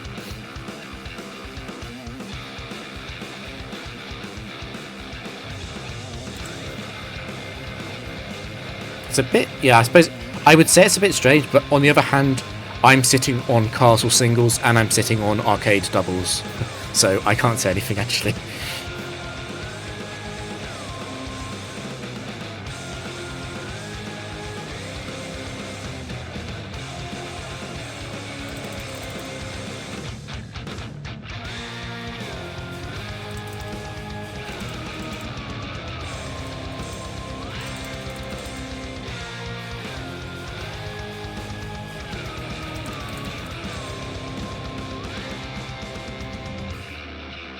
Yeah, I'm not sure. The funny thing about the Hall is, I'm not sure if anyone watched it, but months ago I had a Hall bot, just like a bot that would read the names of the opponents and choose a move.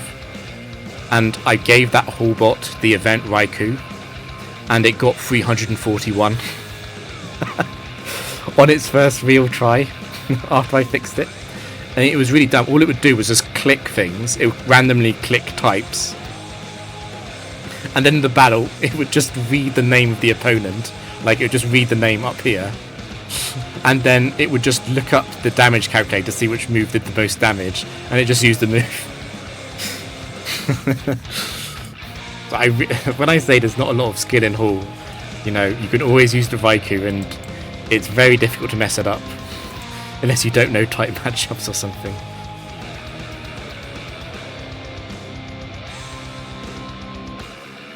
But yeah. And then I was doing an investigation to see what are the percentages of Hall Pokemon that actually appear. Can we try and figure it out? I couldn't figure it out, but I did run it for like 20,000 games. And when I was doing that, because I wanted to keep it for rank 10, I used the cheated Jolteon. How'd you get it right? Well, I injected it into the game because it was just for testing. So it's not an official streak. It was a cheated event Raikou. I think other people So they don't have a legit event like I think other people use, what's it called? The online service that gives you the event. It's still kind of cheating, but it's more legit. Yeah, you can reproduce the event using software. Yeah.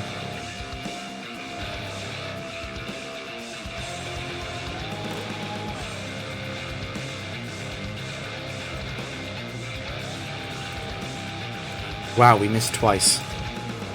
That's quite bad, actually.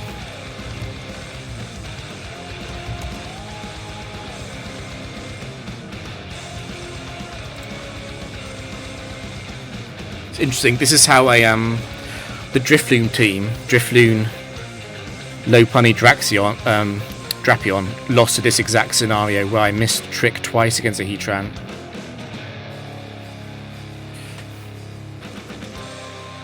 It's a 1% double miss. It's a risky click. There are a few things that could come in and ruin the day here.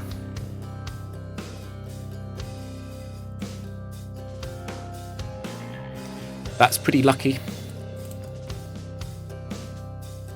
Double Bright Powder miss on Trick, but we weren't punished for it. It was also Signal being crit though, wasn't it, on turn 1? Ooh, yeah, that was actually quite nasty. Latias should have had 3 attempts to Trick, and it missed all of them. That is quite rough.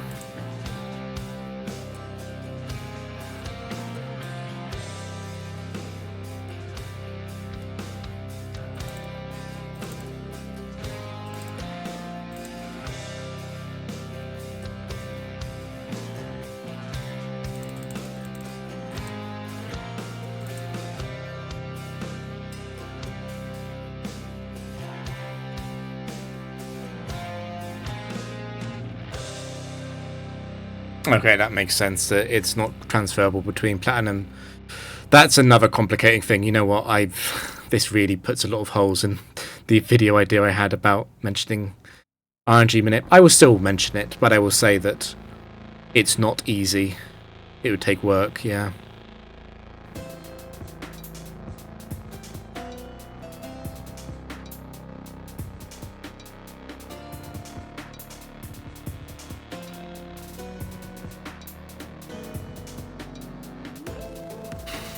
That makes sense, yeah. I'm not surprised that it's different.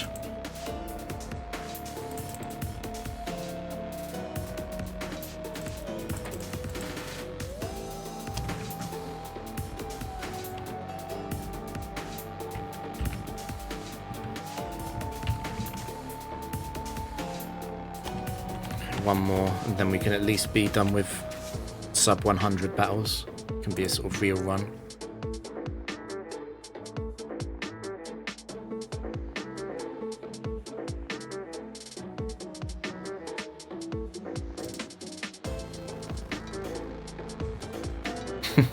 Serene Case. Ultras.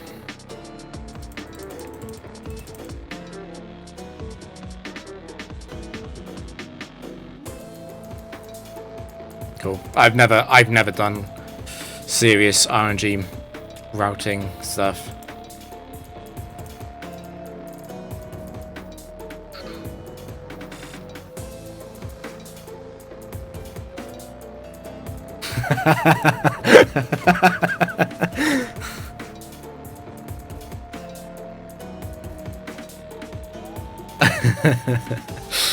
Unfortunately, CISO, despite cheating on emulator, we did lose today. Unfortunately, we did lose today. I guess because we're cheating on emulator, we can't even get 1,000 wins. I'd be well under 100. I'd be well under 100 without it. It was fine. The bar didn't help. I actually got this bar from... Oh, I'm gonna butcher his name. Is it Moxie? He's one of these hardcore Nuzlockers. I think it was in his Discord or something, this bar. I downloaded it. And I put it in OBS. I don't think it really does anything. It's mostly to check for Blaze and Overgrow and Torrent and stuff.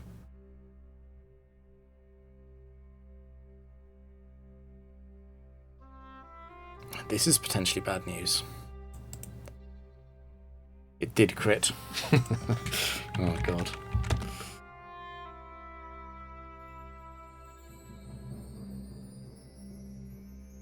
So what do we have?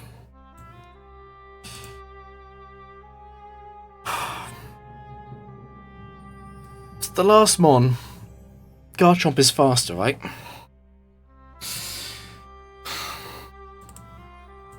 Yeah.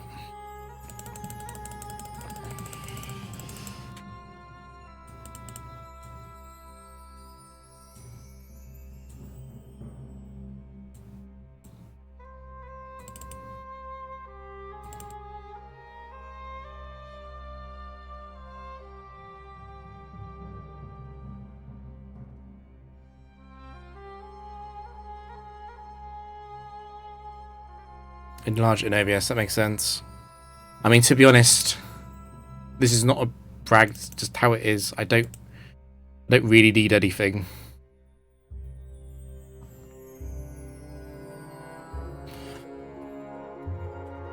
My mental calculations for damage rolls are normally pretty spot on. I actually trust it more than a damage calculator, because in damage calculators I sometimes forget to put in stuff like Life Orb.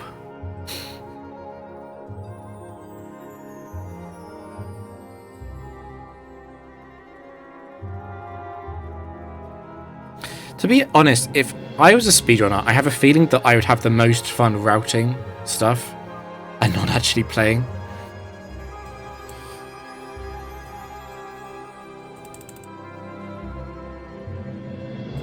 But obviously a lot of stuff is already routed in 2024.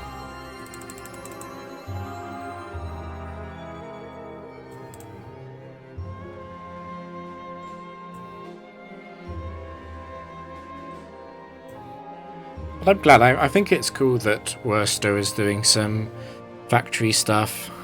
A lot of people are doing factory stuff. Obviously, I think Aloexi is to thank for a lot of the initial boom, even if people didn't directly get into it through him.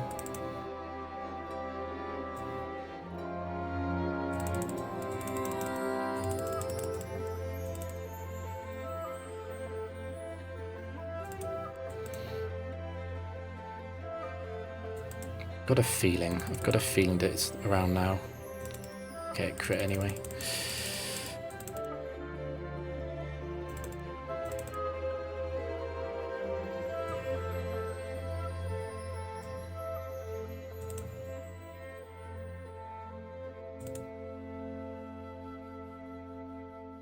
We're at 2. This could be awkward. I don't feel like losing.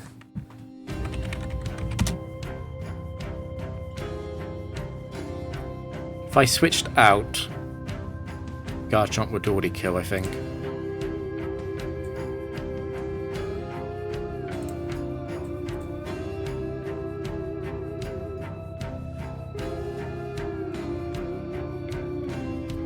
I mean, I could see how it could be fun to have very tight execution.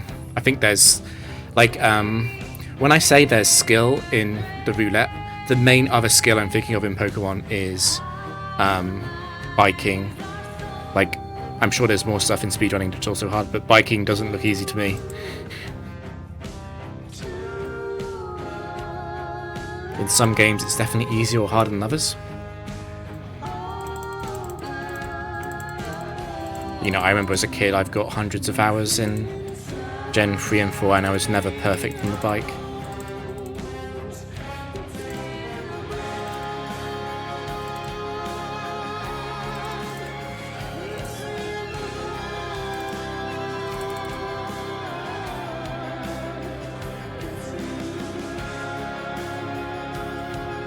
Please actually break the sub. I know it's low. There we go. No effect spore. That's good news.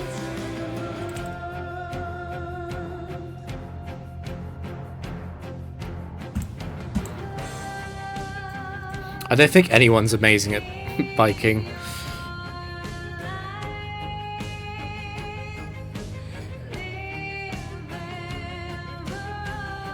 But some people are definitely better than others.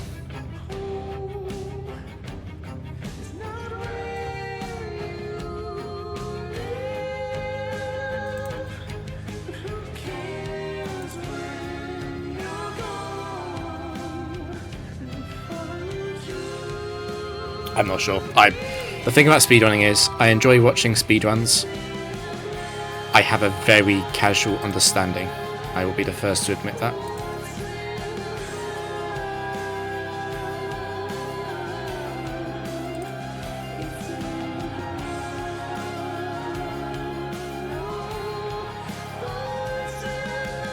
I was really hoping you wouldn't do that, Flareon. That's a pretty ugly thing to come out last. How healthy is... Oh. Okay, good. It's Metagross free. That is good news.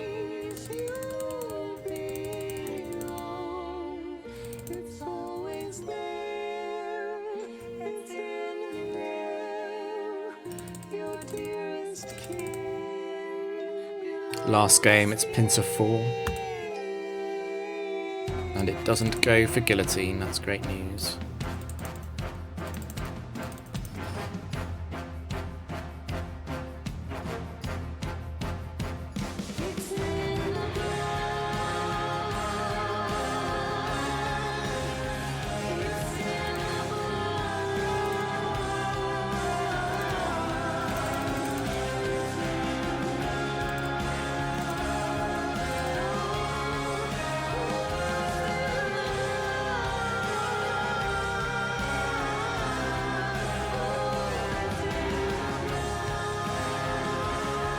Shouldn't be breaking.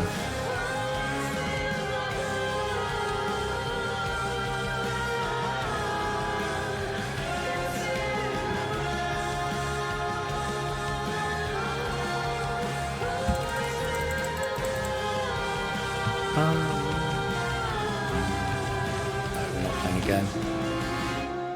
Oh, small disaster. It's fine. Move on. I still have the energy to continue trying to do tower. In fact, I'll probably play later. It's very unlikely I'm going to meet my mental schedule though after losing today, so I guess there's less of a rush. It's fine.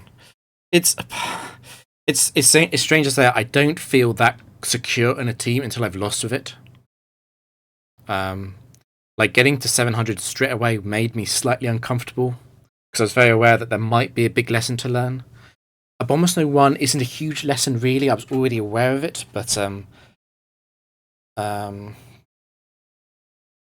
might have to do a bit more theory. It's the sort of thing, doing a little bit of homework with the spreadsheet and coming away with some learnings from that might save time in the long run. But yeah, we'll see. But thanks for watching, everyone. And thanks for all the information about RNG manipulation. That was very helpful. That will change the script.